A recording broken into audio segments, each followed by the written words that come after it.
The world didn't end with a bang, but with a broadcast. Every screen, speaker, and connected device across the globe flickered with static before a single message appeared in stark white letters over a deep black background. Stop attacking or we stop pretending to be civilized. Governments scrambled to trace the source, but none succeeded. It wasn't a hacker. It wasn't a terrorist group. It wasn't even something human. For a brief moment, humanity was united not by peace or love, but by fear, pure, sobering fear. It all started 2 weeks prior, in the skies over Namibia. A commercial flight had vanished midair. No wreckage, no distress signal. Just gone. The pilot's last words, picked up by air traffic control, were barely decipherable through static. They're here. A week later, satellites began detecting anomalies. Patterns in the clouds that formed geometric shapes too precise to be natural. Then came the earthquakes, each centered perfectly beneath a major military installation. And then silence. Nothing more happened until the message. The UN convened an emergency session within hours of the broadcast. The delegates bickered, fingers pointed. Alliances shifted under the weight of paranoia. While world leaders tried to act like they still held the reins, the people saw the truth. They weren't in control. Something else was. Something old.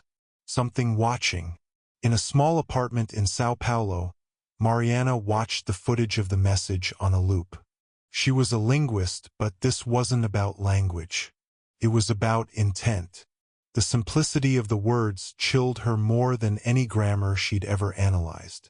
There was no request. It was an ultimatum. Across the ocean, in a desert base that officially didn't exist, Commander Elias Vance stared at the same message. His orders were clear. Maintain stability, protect assets, and suppress panic. But how do you suppress the fear that your entire species has been weighed and found wanting? The next day, the skies changed. Where clouds once floated lazily, now they stood still, locked like frozen sculptures in impossible shapes. Hexagons, spirals, symbols older than any known alphabet. Some people worshipped them. Some protested. Some simply turned off their screens and hoped it was all a hoax. But the truth was patient. Then came the second message. It wasn't text this time, but vision. Every person who was asleep that night had the same dream. A council of beings, tall, indistinct forms with luminous eyes, stood in judgment. No language was spoken, yet the meaning was crystal clear. You have been observed. You have not changed. Your violence echoes across the stars. Your lies burn through time. Stop or we end the illusion. The world didn't wake up screaming. It woke up silent, as if everyone had already known the truth and had simply forgotten it until now. In Berlin, Dr. Amina Rice, a theoretical physicist, held a press conference. We believe they've been here longer than we have, watching, waiting, intervening only when the balance is tipped. Her voice trembled not from fear, but awe. They are not invaders. They are caretakers or jailers. It became clear soon enough. Every act of large-scale violence, bombings, invasions, government-sanctioned executions, stopped working. Missiles refused to launch. Drones fell from the sky mid-flight. Guns jammed. Tanks simply wouldn't start. Soldiers on both sides of long-standing wars found their weapons turning into dust.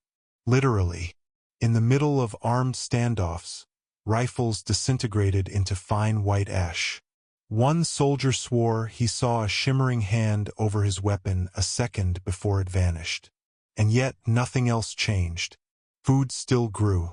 Weather patterns remained. Cities still functioned. But the machines of war were dead. Of course, humanity didn't stop attacking. It just got creative. Assassinations by poison, cyber attacks, economic sabotage. But even those failed. Files erased themselves. Toxins turned to water. Money evaporated from black accounts like smoke in a breeze. It became undeniable. Civilization was being restrained. Not by force, but by the gentle, terrifying hand of something beyond comprehension. Then, in the heart of Manhattan, a man levitated. His name was Oliver Chin, a street artist. No political connections, no military past. Just a painter with a passion for hope. He hovered 20 feet above the pavement, eyes glowing white, arms outstretched. His voice boomed in 1,000 tongues. You were given a world. You turned it into a weapon. Now you are given a choice. Stop, or we stop pretending.